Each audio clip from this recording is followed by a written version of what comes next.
funny, I've got pictures of satellite cities. Like literally, there's 100 satellites.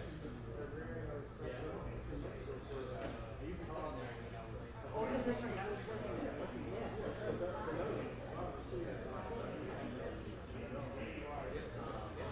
I know. But this is weird. This could be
But the backpack version was much better.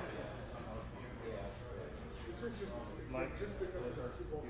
Before I put this in, you tell me to take it out. What's that for? It's like when he's talking about funding. No.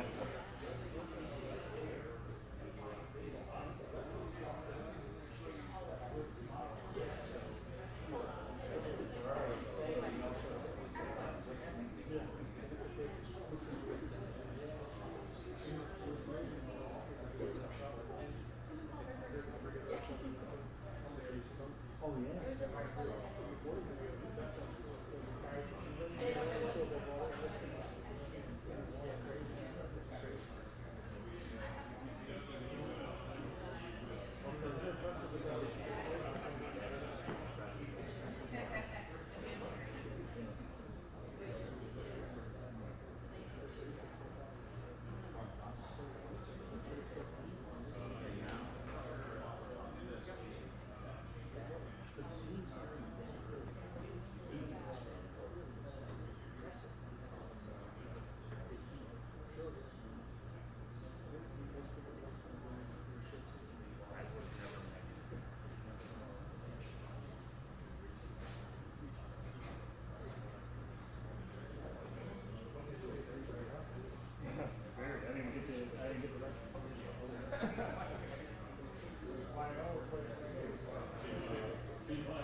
That's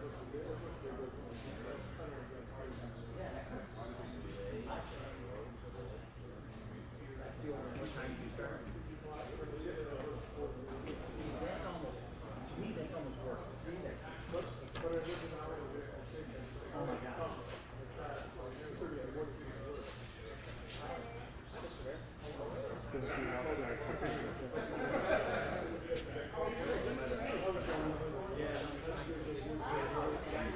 Oh, thank you so much. I'll probably catch you back at the station if I'll follow you there.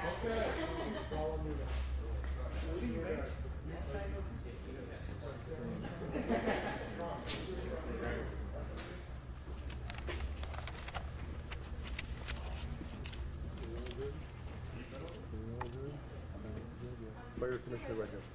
Right there. You guys just a little separation there. We all love each other. Of course. This is for two. We're not acting. We're not acting. We really do love each other. And I love you too.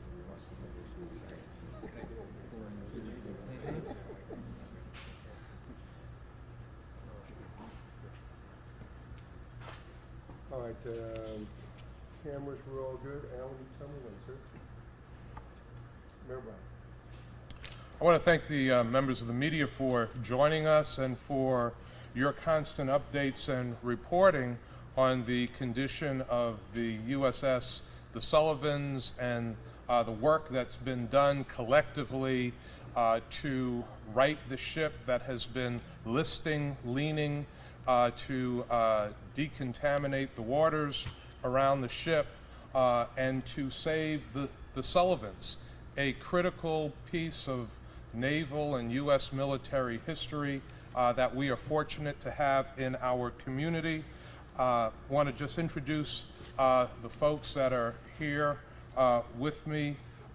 Captain Lexia Littlejohn, the commander of the Buffalo Coast Guard, Paul Marzello, Commissioner William Rinaldo, Fire Commissioner, City of Buffalo, Michael Finn, Commissioner of Public Works for the City of Buffalo, and Don Polito, who has been on scene, like so many of the folks here, every single day during this entire situation, who is from the Department of Public Works. And whenever there is a emergency situation dealing with public works in the City of Buffalo, Don Polito is the person that is on scene. We are very happy to report today that the effort to save the Sullivans is on course and the ship is righted and floating.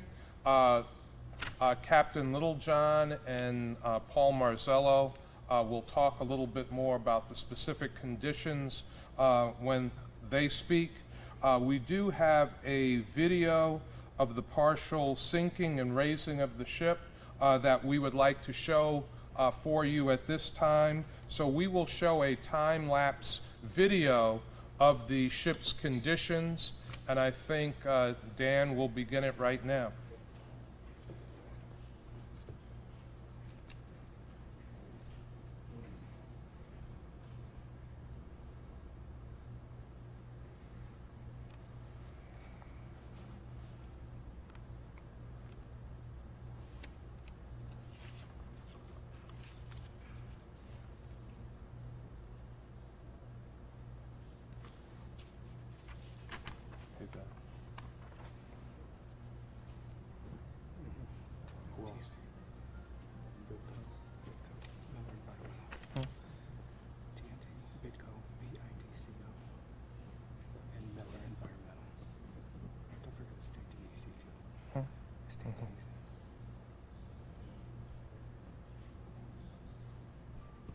Time-lapse moves quick. So the emergency response phase is complete, and we have started the maintenance and decontamination phase. Captain Littlejohn in a moment will provide the details. So this will be the last briefing that we will provide to the media for a while, as this critical phase of the process of saving the Sullivans has been completed.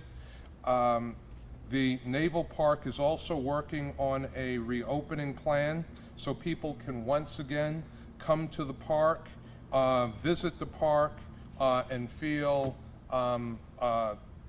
completely safe and secure in doing that. Paul Marzello will give more details on that. As you have seen during this 23 or so days, this park, the Buffalo Naval and Military Park, is very busy. It is very important to the residents of Buffalo and Western New York and beyond.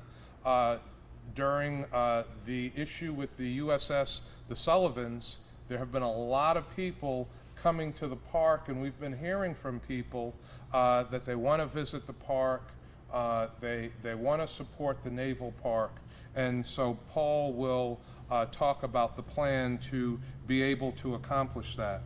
I want to recognize the efforts of those involved in the recovery operation.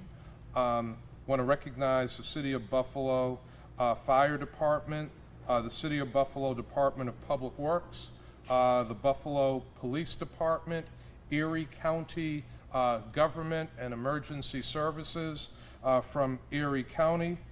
I want to thank Bidco, Miller Environmental, TNT Salvage, company that was brought in from out of town to work with us, that brought a real specialization in these kinds of salvage operations.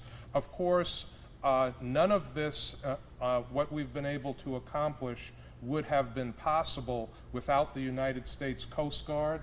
I want to thank Captain Littlejohn and all of the members of the Coast Guard for your dedication, for your hard work, for your partnership, and your guidance in this operation. And then, of course, last but by no means least, Paul Marzello, the President and CEO, and the members of the board and staff of the Buffalo and Erie County Naval and Military Park for their stewardship of the park, for their care, their concern.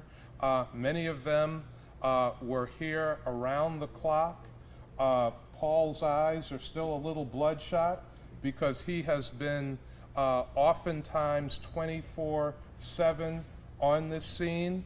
He has lived, ate, and breathed this effort to save the Sullivans. So Paul, I want to thank you for your incredible work on this, and I want to thank everyone who has contributed to saving the ship, to righting the ship, and making sure that we preserve this critical piece of U.S. naval history.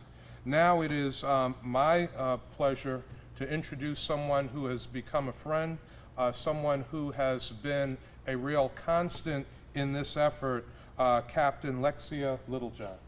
Thank you, Mr. Mayor. Thank you, Captain. Good afternoon. So the Sullivans has been substantially righted.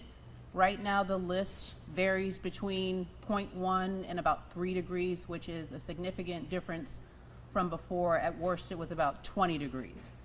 Dewatering is 95% complete. We've removed over 585,000 gallons of water from the vessel in total. About 2,000 gallons of additional oily water mixed was moved from the vessel, and that brings the total removed from the vessel to 9,510 gallons of oily water mix. 9,000 gallons of, 9 cubic yards of oil-soaked solids have been removed. A total of 53 holes were plugged. There were some additional concern areas that were patched with a marine-grade epoxy. Divers have worked through the weekend to do that. We have divers in the water now. They're continuing assessments inside the vessel and outside the vessel to make sure that all of those temporary repairs that were put into place are holding, and those appear to be holding at this point. So as the mayor mentioned, at this point, the response has moved out of the emergency response phase. Now we're into decontamination and potentially permanent repairs phase. I'll let Mr. Marcello speak to that. The Coast Guard is going to continue working with the Naval Park, City of Buffalo, New York DEC to ensure that the threat from the vessel is mitigated. There is still oil on board the vessel, and we want to make sure that threat is successfully mitigated. I do want to let you know that there was an additional release on May 3rd, and there was an additional release on May 4th of oil from the vessel, a small amount that was discharged into containment around the vessel, and we want to make sure that that doesn't happen again. So that's why we're going to continue working with the city, we're going to continue working with the Naval Park to make sure that that threat is mitigated. So, as I said, future plans are to look at decontamination of the vessel, and I will now turn it over to Mr. Marzello. Thank you, Captain Littlejohn. And I just want to take the first few minutes to obviously thank the entire representation that is standing to my right and left for the incredible work as a team that we have done to right this ship. It's been 21, 22 days. I'm kind of losing track, but hasn't been an easy task, but it's been one that, through a unified effort, has been an amazing experience. And with the Coast Guard's lead, they have directed us in a thoughtful and methodical way to take every precautionary measure and to make sure we do this right.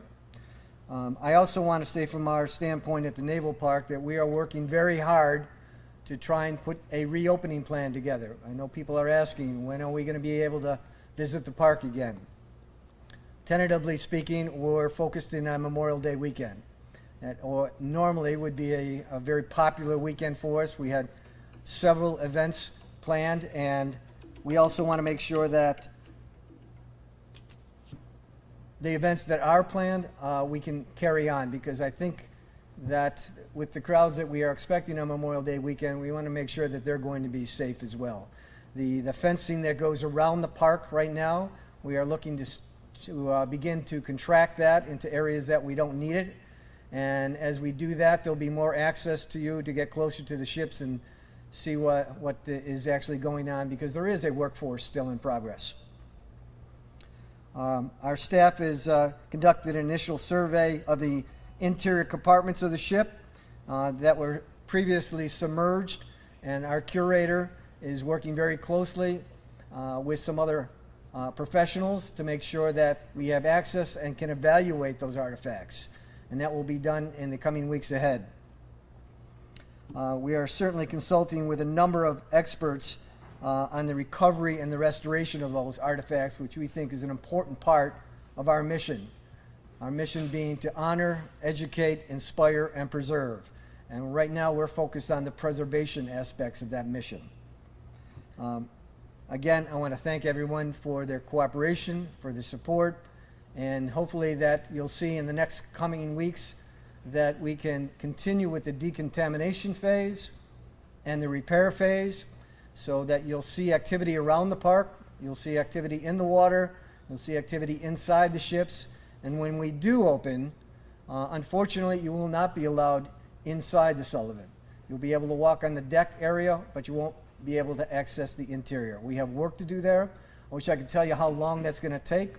It's been estimated anywhere from 2 weeks to 8 weeks, but those are just estimations, and I'll know much better once we get in and decide to go compartment by compartment and make that evaluation. So with that, thank you again, and I'll turn it back to the mayor.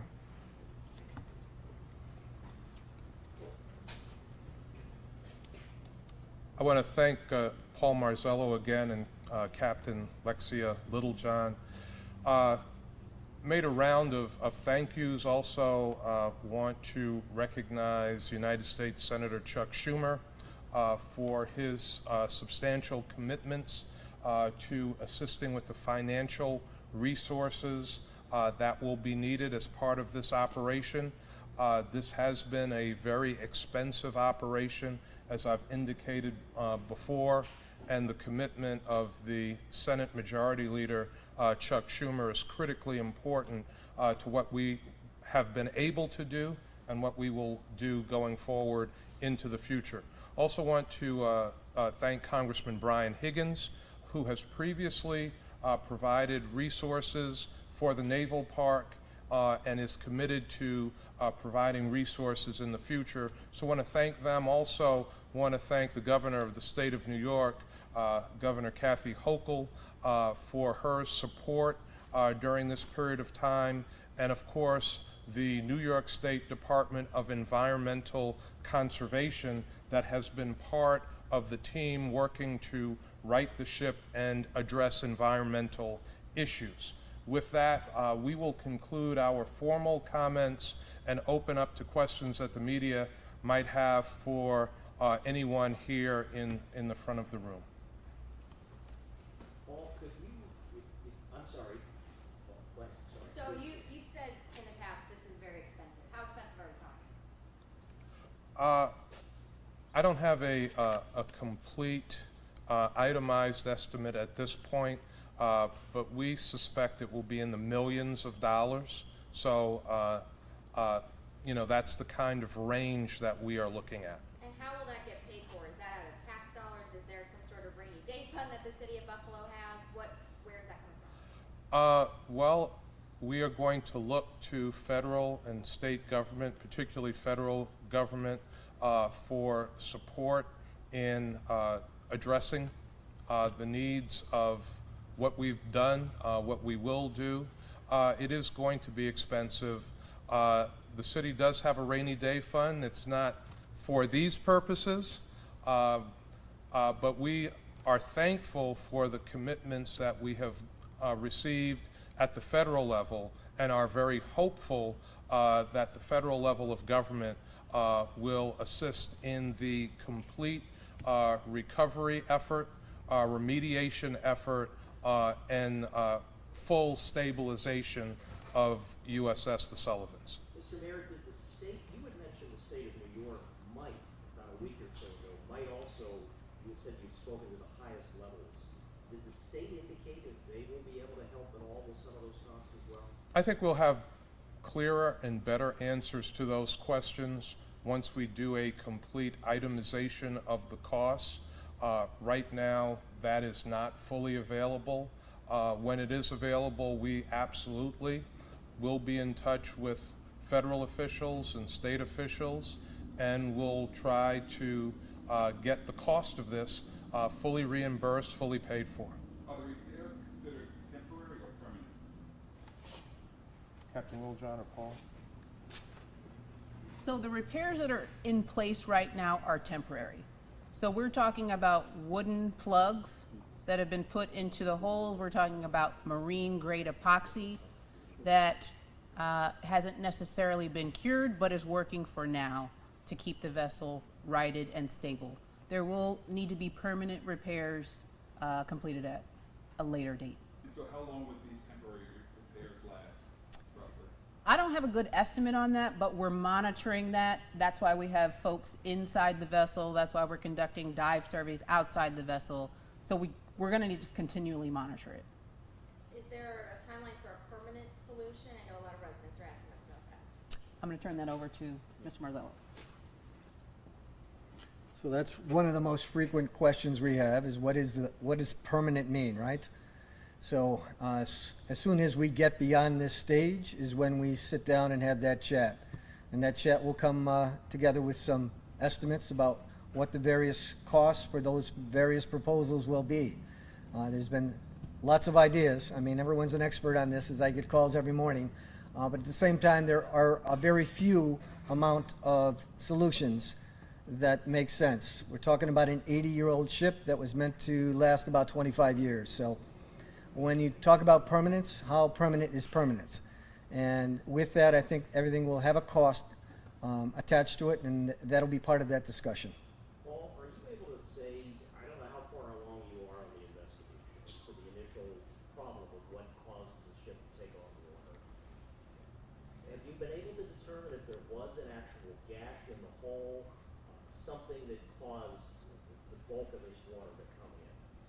Well, certainly to date, and it's an ongoing process because we have already plugged, as I'm looking at the charts over there, 52 or 53 holes. Some of them rather insignificant, size of a dime, some up to 2.5, 3 inches. But the most significant finding we've had so far is on the starboard side, just forward of midship, about 7.5 feet up from the keel, was a strip of holes, gashes, that let in a considerable amount of water, as shown on the video. Is that the ultimate reason? I'll leave that to the investigators. But to date, that's what we have found. And did the ship suffer any damage when it did go down into the settlement, settle down on the bottom of the stern, or is that don't be not that significant? Undetermined. I mean, did it suffer any damage structurally? Maybe that might be part of the cause of the openings for what we are seeing.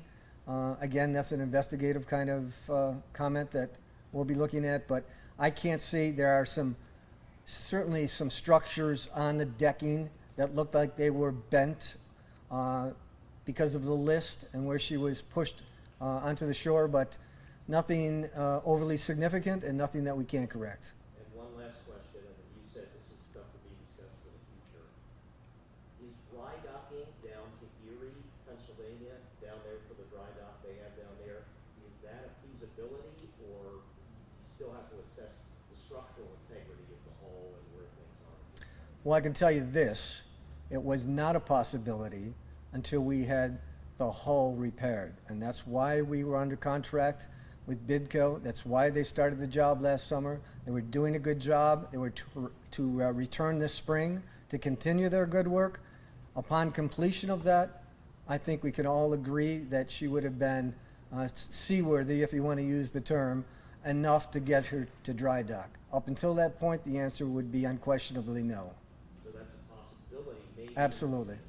Captain Littlejohn, you see this time lapse, and I'm sure you sending your divers and your crews in every day for the past 22 days, or not, almost every day. What has that daily progress been like? And that moment, we saw the picture of you guys the moment your ship was finally righted.